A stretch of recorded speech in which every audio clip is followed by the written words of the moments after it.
It's it's all about discipline. There are so many different parts, different responsibilities, different practices that a spiritual aspirant must incorporate into their lives.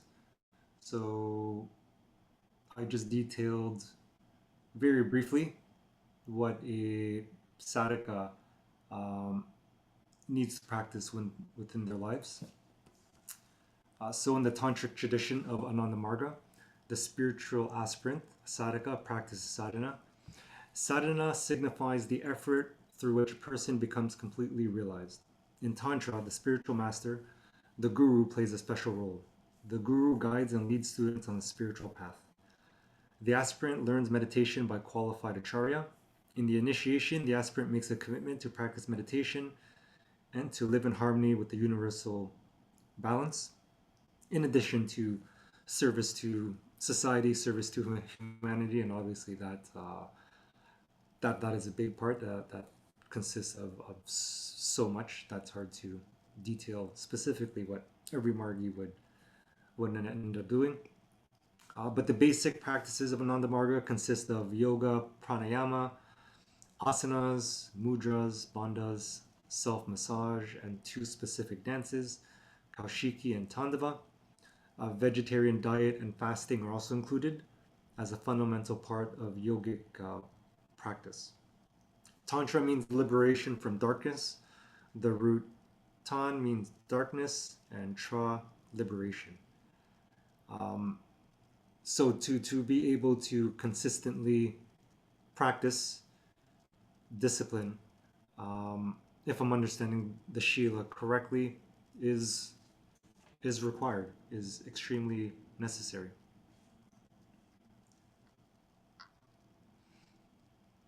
And now I've sort of detailed very briefly, what certain other minds have said about discipline. Uh, Krishnamurti, discipline means to learn, not to conform, not to suppress, not to imitate the pattern of what accepted authority considers noble. This is a very complex question, for in it are involved several things: to learn, to be austere, to be free, to be sensitive, and to see the beauty of love. In learning, there is no accumulation. Knowledge is different from learning. Knowledge is accumulation, conclusions, formulas, but learning is a constant movement, a movement without a center, without a beginning or an end. To learn about oneself, there must be no accumulation in one's learning. If there is, it is not learning about oneself, but merely adding to one's accumulated knowledge of oneself. Learning is the freedom of perception, of seeing, and you cannot learn if you are not free. So, this very learning is its own discipline. You don't have to discipline yourself and then learn. Therefore, discipline is freedom. This denies all conformity and control, for control is the imitation of a pattern. A pattern is suppression, suppression of what is, and the learning about what is denied when there is a formula of what is good and what is bad. The learning about what is the freedom from what is. So learning is the highest form of discipline. And then we move on to Marcus Aurelius. Marcus Aurelius was one of the most prominent Stoic philosophers of his time. The Stoics believed in living according to reason and virtue rather than giving in to destructive emotions and passions. Self discipline was seen as essential to living a virtuous life.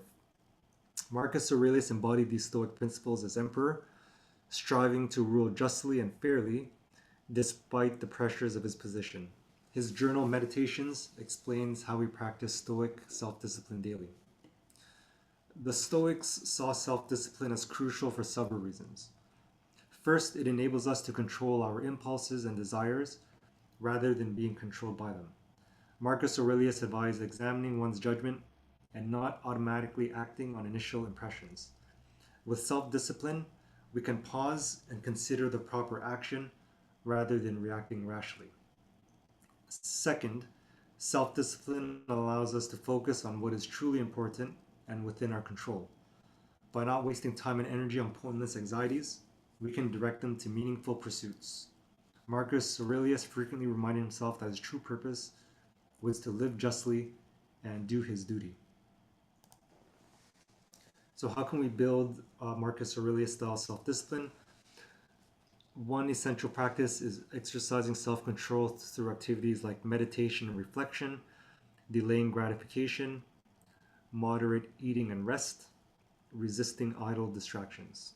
By repeatedly exerting control over small habitual acts, we strengthen our self discipline muscle and ability to overcome more significant challenges. Marcus Aurelius would reflect each night on whether he restrained himself from impulses and unnecessary actions that day.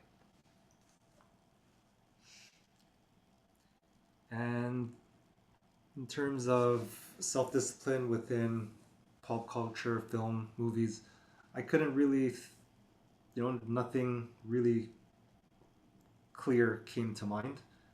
But I did reference this movie before, The Mountain Yogi, because um, the the movie follows this Tibetan monk who just came out of a very strict meditation retreat. He was in a cave for 4 years, and the documentary follows him after he exits this retreat. Um, so, I could not think of a better example of self discipline, because to be able to, um, voluntarily go through something like this, and it wasn't his first multi-year long retreat. He's actually done multiple. I think it takes discipline to the highest level. And I do like this quote from the documentary. The main purpose is my mind. If you control mind, then everything is possible. And there was another documentary on yoga I liked. It was um, wasn't it was more superficial in terms of yoga postures, but the documentary was on yoga, the architecture of peace, and these are two yogis in some very advanced yoga postures. Obviously, yoga, it's not about being able to bend into certain shapes, but I think these postures are a good physical representation of discipline, because to be able to, like, that monk on the right, uh, that yogi on the right is literally standing on his head, requires dedication and self-discipline to be able to have achieved something like that. And yeah, that's it on this, Sheila. Does anyone have any questions? Could you go back to the part where you differentiated learning from gaining knowledge? Is Krishnamurti? I think so. Yes, I think it was this one. Yeah. Whereas, like, not learning is not accumulation. Knowledge is different from learning. Can you elaborate on that? Like either by personal example or just more on the idea? Yeah, I think it's a lot about being always open, always thinking, and not just accepting. Because in acquiring knowledge, we might think that this is the answer, this is how it is, this is true, this is false. But to learn, I think we always need to be questioning and not closed in terms of what is supposed to be right and wrong. So, even within Ananda Marga, things we learn, um, should we just mindlessly uh, accept everything and just, the more we read, the more we think that we are advancing, the more knowledge we accumulate? Or have we sort of um, been able to grow in our wisdom on the topic because I know there's a big difference between knowledge and wisdom. Um, there's a lot of knowledge, a lot of data, that we can acquire, but wisdom, I think, can come from anywhere. But that's my take on this. Why I like Christian Murdy is because um, he always makes me think. He seems uh, contradictory to a lot of the other stuff I'm learning. So I always like his sort of perspective. It makes you sort of think of things a little differently.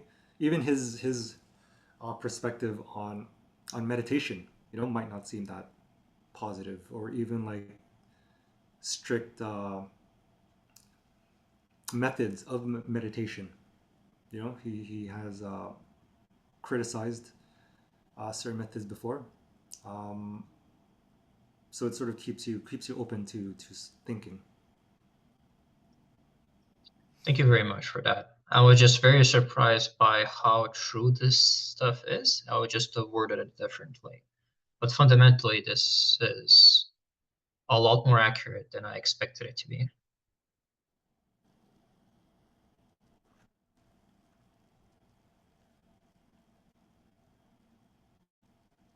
Does Japesh, anyone have any? I believe this discourse by Krishnamurti is called like his discourse on education, right?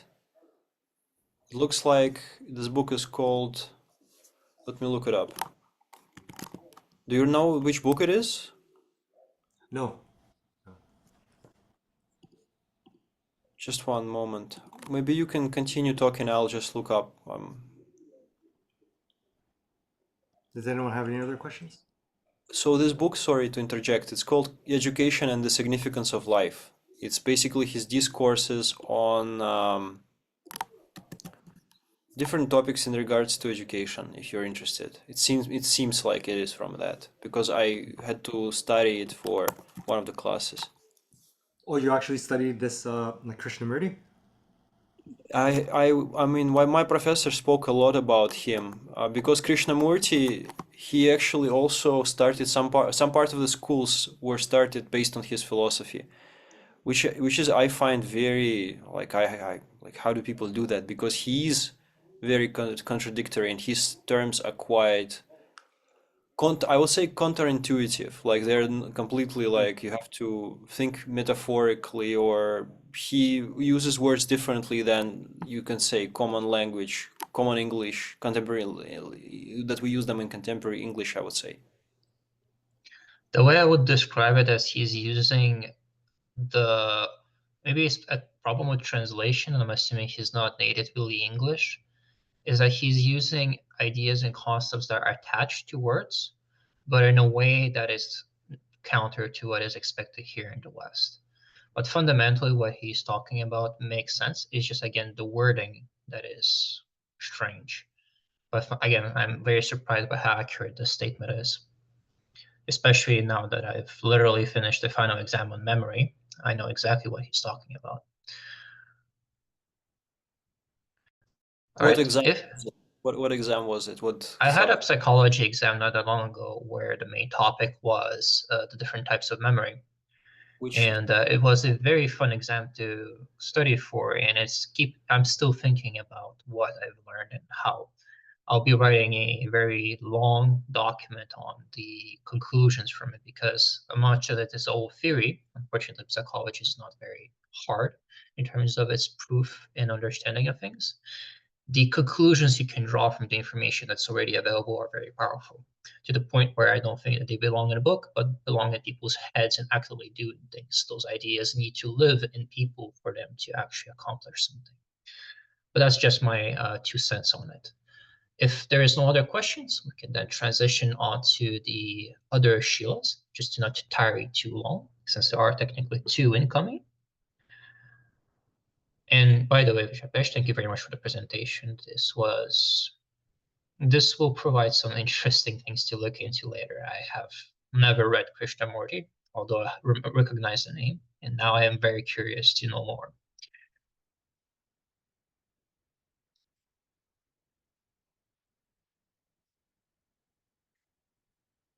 All right, then. Let's begin.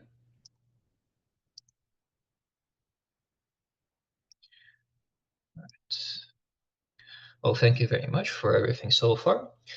So, for context sake, I just today acquired the source material that we've been using so far, and Medividi was kind enough to give me access to these things.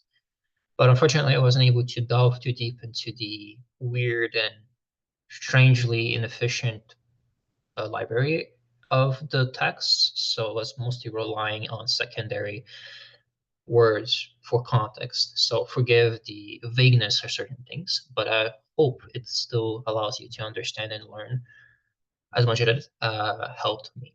So Sheila 13 and 15 will be the topic for today. Sheila 13, keeping to oneself aloof from talkativeness.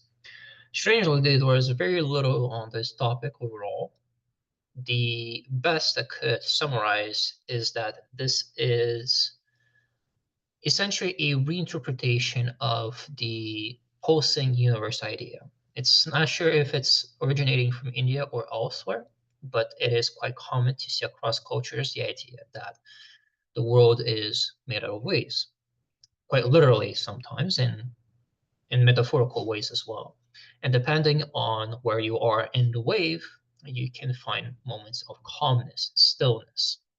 And in so doing, you can essentially engender the peace and quiet within yourself and become more responsive to the environment you are part of. This is mostly what this is referring to.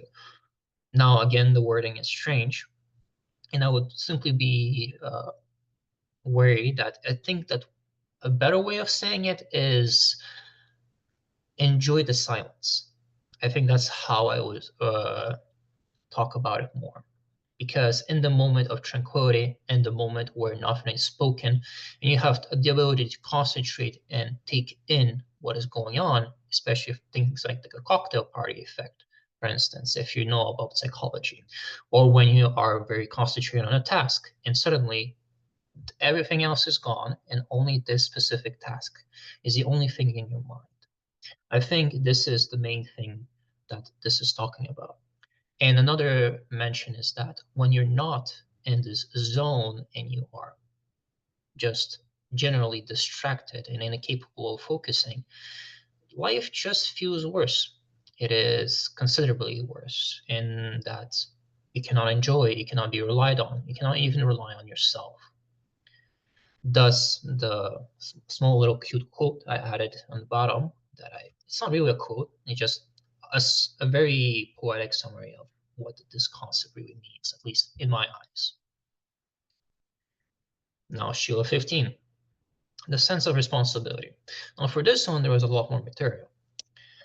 And as much as there was a lot of material, there was one recurring theme that I've seen a lot, which is the idea that you need to immerse yourself in the action that you are taking, its consequences, and taking responsibility for those consequences when possible. Because in doing so, not only do you fully involve yourself and believe in what you do, especially if you believe to be doing good, but also you truly discover the depth of your action. Just being a carpenter, you can make a chair, but it doesn't mean that you can make the best chair. It doesn't mean that you can make the most beautiful chair, that nature. By involving yourself fully in an action, you can not only derive a lot of pleasure from the action, but also a lot of meaning, and thus giving weight, presence, and effectiveness to that action. This is a lot more important than it may seem on the surface. But if, for instance, you're a type of crafter or you enjoy making things, this is particularly relevant to you. But outside of that, in social circumstances or just general circumstances, a person recognizes when you're not listening to them because your eyes are not following the conversation. You're not really responding in a valuable manner. So if someone is truly involved in the conversation, you can feel it. Same way goes for pretty much anything else. It's kind of a natural consequence of how you evolved and understand each other. So this Sheila in particular simply refers to the fact that you need to take in all of what you're doing and what it represents, so that when you are doing it, you're doing the best of what is possible and you believe in that action to the deepest of your possibilities and abilities. Thus, again, another cute little quote that I created for you. It rhymes a little bit, but let's not take that too seriously. Now, pop culture, my favorite part of this. In order to discuss these points, I'm going to reference a piece of work that I think everyone should be aware of, Berserk. Berserk is a manga, and it is written by the artist Kentaro Miyamura, and also is drawn by him. Now, unfortunately, he has passed away, and the series is currently unfinished. His friend has attempted to finish the story, but frankly speaking, I think that attempt mostly failed, at least from my critiquing point of view. That being said, what has been written over the course of many, I think, 25 years is indefinitely worth understanding and being involved with. It is a tragic story of a tragic hero trying to fight fate and restore balance within the world and himself. And unfortunately, mostly failing to do so because he is fighting against the odds of the universe itself as mostly a mortal man. Now, why this story in particular? And this is where I would like to screw with your little bolts and nuts inside of your brain and allow you to digest the story within the context of the two previous Shiilas. A tragic hero, such as the main story character here, which is Guts, the one you can currently see, is a very good representation of restlessness. And his world is messed up, chaotic, a lot of deaths, a lot of destruction. But frankly speaking, the main obstacle to his journey isn't anything physical or metaphysical. It is his own emotions. He cannot find peace in the actions he has taken, nor is he capable of understanding the consequences of his own actions in the present moment. The story is so powerful because we see a person go from being a child unwary of death or consequences thereof to creating almost a family and understanding why it all matters in the end. And that restlessness that keeps pushing him into these strategies over and over and over is highlighted and shown to be the main source of his problems rather than anything else in the world. And that goes into the second point. When you are so consumed by the consequences of your actions and what you do, you create a spiral.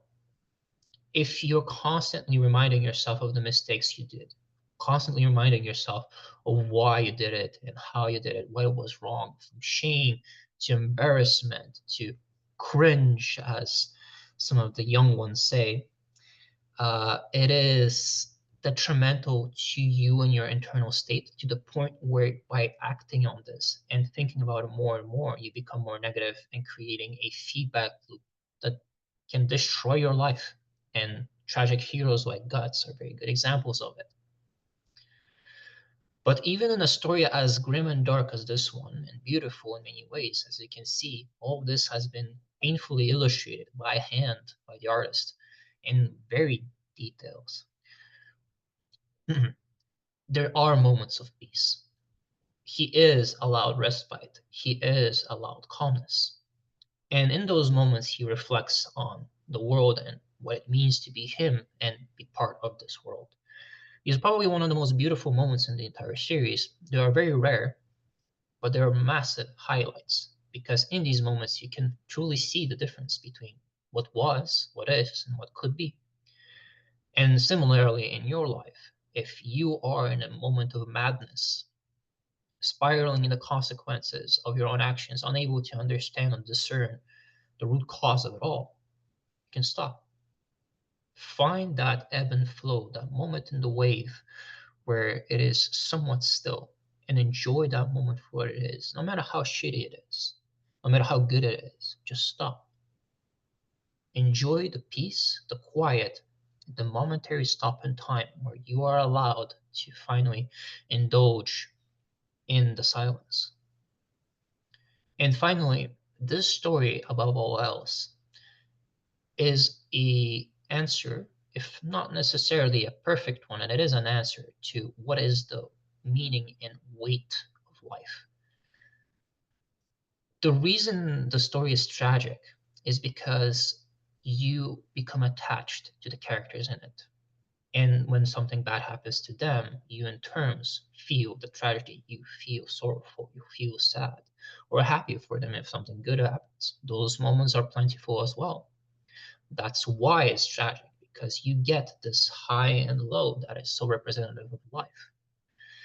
And in that moment, you also realize that the weight of the consequences and the reason they matter is because they impact the things you care about, the people in your life, you, yourself, and the world in general.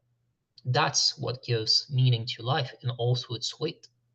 The more you feel the consequences of what you do, the moment you have the time to think about it and feel it in those moments of silence, the more life shows itself in all its beauty and ugliness. And the weight itself comes from the realizations and all the emotions and feelings and memories attached to these actions. Thus, Sheila 13 and Sheila 15. Sources are as follows. And if you have any questions, please do not hesitate to ask.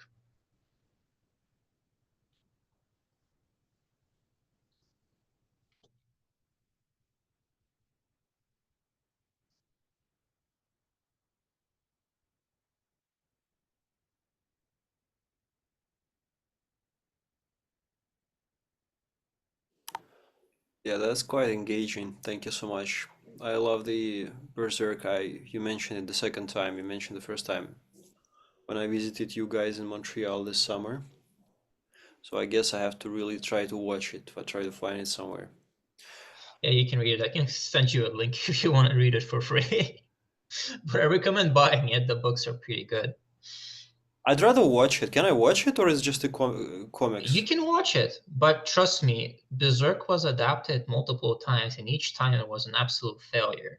Like, I'm not even kidding you. It's some of the most absurdly, horrifyingly bad media that I've ever seen. All And right. it's not. You told me the book. Tell me the link, please. Maybe I'll find the paid one. But my comment is, why do I hear this? Very strange. All right, so yeah, it's one of the most interesting, beautiful explanations of this 15th Sheila of responsibility. Like, it's very stoic the way you explain it, like really owning and taking accountability. And what I want to do is basically take it, take a look at it from the Tantra yogic perspective, specifically from the Bhakti yogi perspective, specifically from Bhagavad Gita. When one Dada, okay, I want to share a personal story. Do I have your permission? I have 2 minutes. Of course, go ahead. We have time. 10 minutes, in fact. So one Dada basically came to visit Dada Guna Mukta Atmananda and Madhuvija and Japesh. I think they've met him during the Bradford retreat this spring, late spring. So, anyways, he taught me this quote as the lesson that apparently I have to learn, which is one of the central lessons in Bhagavad Gita. And and the Sanskrit is something like karmanuivad hikirastuma palisuda kadachana, which roughly translates as one, and mind yourself, this is Krishna speaking to Arjuna, or the guru teacher speaking to the prince, to his disciple, and he's saying, in order to gain, to become one with the supreme and transcend, to get liberation, one must have to surrender the vanity of the result of action, vanity of the performer or identity, and the vanity of performance. In other words, this is the principle which is in yoga called Madhu Vidya, or honey knowledge, or The other word for it is brahmacharya, or seeing everything as one, as the supreme. So one way to explain it, and it's not ideal, but well, it's kind of giving, surrendering every action, every, your identity, your everything to the supreme. But by this surrender, I mean, in other words, we could say is transformation of identifying with the supreme, that I am not just this body, not just this mind, not just my thoughts, but something greater, the soul itself. The So this interconnectedness of everything. And that's what you explained beautifully, Max, when you were saying when we get overwhelmed and restless, there are like, there's, you can just take a breath in, breath out. So basically transcend that restless drudgery and, dynamism. So this personal story includes, basically, we found a sparrow and we tried to take care of it. We tried to nourish it. We tried to get some, food for it. We basically tried to look for it as well as we could. Um, but and it had a broken wing, so it couldn't really fly. But after 1 or 2 days, it started to develop it and regain its ability to fly. And what happened is we opened the, how do you say, the door once. And what happened is I forgot to lock the door to the washroom. And what happened is the poor thing drowned in the water. It drowned in the toilet. So, and I felt very, very, very bad, because we basically, what we did, like, Dada was the one who rescued the sparrow from the street. The bird was on the street and apparently it fell from its nest, but Dada could not see it. And so he decided to take care of it until the thing could fly, and then we would just basically give it back.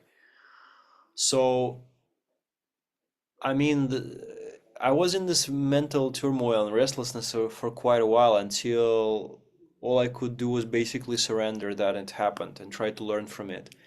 Yes, I mean, I could have locked all the doors, I could have done this, but in the end of the day, all of the, how do you say, there are some things that we naturally can overlook and we cannot account for everything, but we can definitely do our best and learn from experience. But yeah, that's like the practical application of this principle, kind of doing your best, but then recognizing your, mistakes and failures. I would like to actually add to this. In my friend circle, there are a lot of people that I look up to for different reasons. But one in particular, I would say, always inspired me, not because he necessarily understands what he's saying and what he's doing, because he offers a different approach to moments like this. In instances where fate gives you lemons, you can definitely make lemonade. Everyone knows this saying. But what I like to say is that in a world made of lemons, everything tastes like water. So essentially, what I'm trying to make sense of is that when you're surrounded by strife, the main way you can approach life is to make sense of it by justifying one action over another. And being kind in many forms is a form of strength because not everyone can allow themselves to be kind. It takes effort, it takes energy, resources to be kind, and not necessarily something that you have. So, for instance, saving the sparrow was a kind gesture. But, for instance, from my perspective, which is almost purely Darwinian, I don't believe that gesture to necessarily be useful or potentially even helpful because who knows, maybe the sparrow is sick or shouldn't be part of the genetic foundation for other sparrows. That's a very cold way of looking at it, but could potentially be right. Or you can look at it like Frances Madividi would, which she would say, it's a living creature. It deserves a chance to be rescued and helped, just like humans are. And this is where I'm personally conflicted. Our human nature dictates that we emphasize our empathic link to each other and help us help each other as much as possible. But this makes functional sense only within human society. And it very rarely translates into the wild side of things, into the natural side of things, where humans are not necessarily involved. So when a lot of these concepts are being discussed, especially on a very grand universal scale, to me, there's a bit of a dissonance because it feels so egoistic, so narcissistic to think about the world as being for humans, by humans, especially in terms of the concepts and logic and morale we put into our every action, being fundamentally, even the kindness being necessarily something we do for ourselves and other brethren, not necessarily something that is actually good for the universe. We don't know. We can't know. We are by nature blind to these things because, well, we forget our past lives.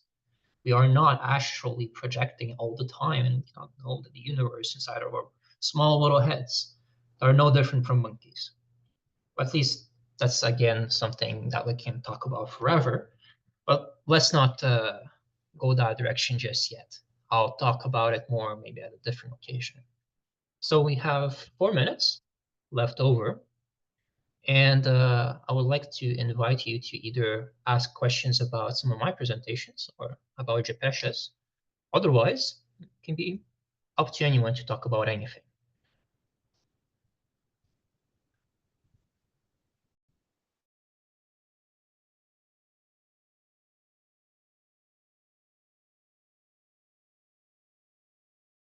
Actually, now that I think about it, Maraviri promised that she would comment on something, so I would definitely invite her to talk a little bit, at least for 2 minutes.